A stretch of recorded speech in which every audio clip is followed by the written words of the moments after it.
Dans une lettre à sa fille, la célèbre épistolière française, Madame de Sévigné, raconte en l'approuvant l'expulsion des locataires insolvables, à savoir des femmes accouchées, des vieillards et des enfants. Ils sont jetés aux portes de la ville sans nourriture, avec défense pour les autres habitants de les recueillir sous peine de mort. Elle approuve par ailleurs les pendaisons d'autres débiteurs, et se réjouit du bel exemple de fermeté qui est ainsi donné par sa province. Pourtant, ses écrits témoignent qu'il s'agit d'une femme bonne et sensible. Elle s'alarmait au moindre refroidissement de l'une de ses filles ou de ses amis. Comment expliquer cette absence totale de compassion à l'endroit de ces malheureux? Parce que, nous dit Tocqueville, elle vit dans une société aristocratique, et que les différences de classe rendent les aristocrates incapables de s'identifier aux misères du peuple. Même si les sociétés aristocratiques sont très soudées, même si le lien unissant le vassal et son seigneur est très solide, cela ne fait pas naître une véritable sympathie. Pourquoi?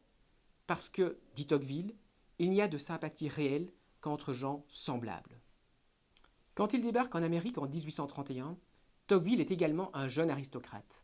Il va visiter la première grande démocratie au monde. À ce moment, il n'est pas encore acquis aux idées démocrates. C'est ce qui rend son analyse si intéressante. Elle est à la fois admirative et critique.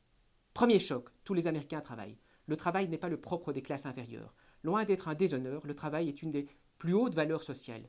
Voilà déjà de quoi surprendre les élites terriennes d'un pays européen qui cultive son oisiveté. Second choc, il s'agit d'une société égalitaire. Non seulement l'égalité fait bon ménage avec le libéralisme, mais il semble même que c'est exclusivement dans la société libérale qu'elle se concrétise de manière aussi éclatante. Cet amour de l'égalité surpasse même chez les Américains l'amour de la liberté. On peut imaginer, dit Tocqueville, un point extrême où liberté et égalité se confondent. Pourquoi les hommes désirent-ils l'égalité? Tocqueville dit qu'il n'y a pas de réponse à cette question. C'est le caractère distinctif de l'époque où ils vivent. L'égalité précède historiquement la liberté.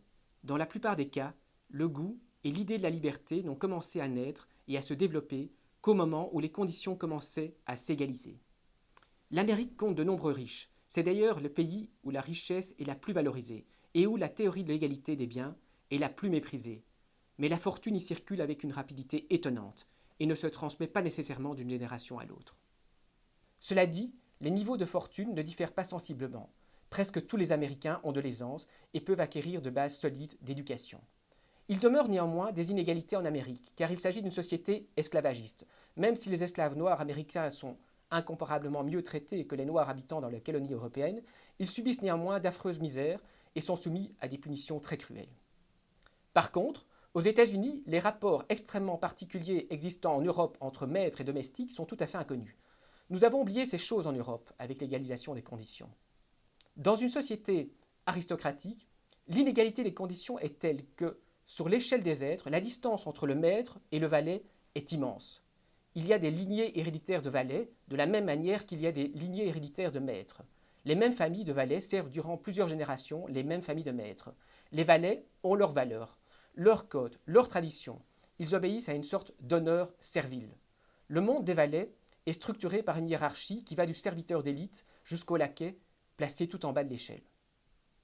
Le serviteur finit par se désintéresser de lui-même. Le serviteur ne se conçoit qu'en tant que valet de telle ou telle personne. Il se crée une personnalité imaginaire. Il s'identifie au maître de telle manière qu'il se réjouit de sa richesse, de sa gloire et de ses privilèges. Il s'entargue par rapport aux autres valets d'autres maîtres. À la rigueur, il est plus vaniteux que son maître. Ces rapports n'existent pas en Amérique. Il n'y a pas d'infériorité naturelle et permanente entre le serviteur et le maître. Il y a évidemment des domestiques, mais ils n'ont pas du tout le même rapport avec les gens qu'ils servent.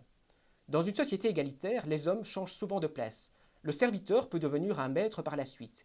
Il n'y a donc plus de différence de nature entre le maître et le serviteur, car le contrat est la seule origine du pouvoir du maître.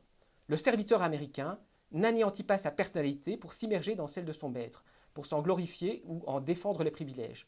Cette attitude puérile et vile est totalement inconnue en Amérique.